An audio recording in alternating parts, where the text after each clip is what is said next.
अस्सलामुअलैकुम वरहमतुल्लाहि वबरकातुहू।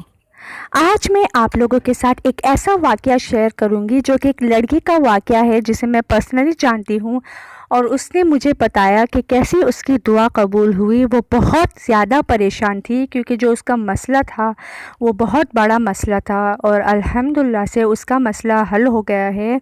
और वो हर रोज़ इस तरह करती थी जो कि अभी मैं आपको बताऊंगी। वो इशा की नमाज के बाद 2 रकात नफ़ल पढ़ती थी और उसके बाद दुआ करती थी। सिर्फ़ 2 रकात नफ़ल पढ़ने हैं अपनी हाजत के लिए, जो कि आपकी हाजत है। वो लड़की बहुत ज़्यादा परेशान थी, उसका मसला भी बहुत ज़्यादा बड़ा था।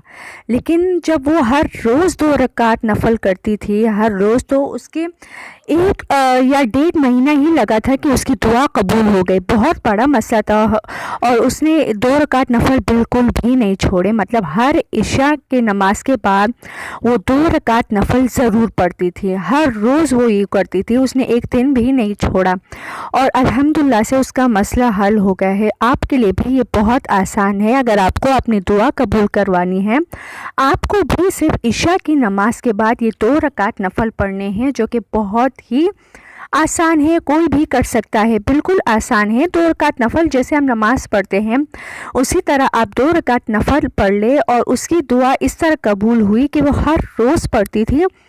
और पढ़ने के बाद दुआ ज़रूर कीजिएगा। दुआ से पहले दुरूद शरीफ, फिर दुआ के बाद दुरूद शरीफ पढ़िएगा। दुरूद शरीफ बहुत ही अच्छी है, तो आप भी ये 2 रकात नफ़ल पढ़िएगा। फिर आप ख़ुद मुझे कमेंट्स में बताएंगे कि कैसे आपकी भी दुआ कबूल हुई।